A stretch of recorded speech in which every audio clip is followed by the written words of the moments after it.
निसर्गाच्या सानिध्यात मिरज तालुक्यातील भोसे गावाच्या शांत वातावरणात उभा आहे संजीवनी कृषी पर्यटन केंद्र। शेती, पर्यावरणपूरक जीवनशैली आणि ग्रामीण संस्कृती यांचं सुंदर मिश्रण इथं अनुभवायला मिळतं। या केंद्रात विविध फळबागा, भाज्या आणि सेंद्रिय पद्धतीने पिकवलेली पिकं पाहायला मिळतात। जी फळं, भाज्या इथं पिकतात त्यांची विक्रीही या ठिकाणी केली जाते। म्हणजेच शेतकऱ्याला बाजारपेठेचा प्रश्न न पडता थेट ग्राहकांपर्यंत पोहोचण्याची संधी तयार झाली आहे।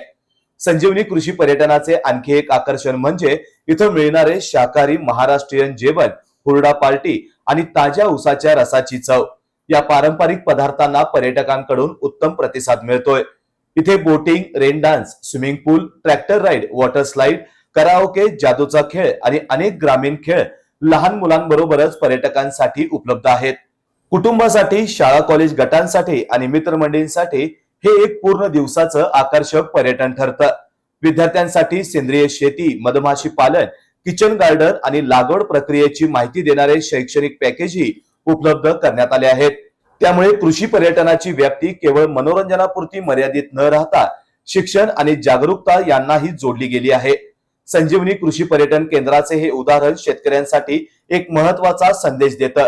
केवळ पारंपरिक शेतीवर अवलंबून न राहता शेतीसोबत पर्यटनाची जोड दिल्यास उत्पन्नाचे नवे मार्ग निर्माण होऊ शकतात।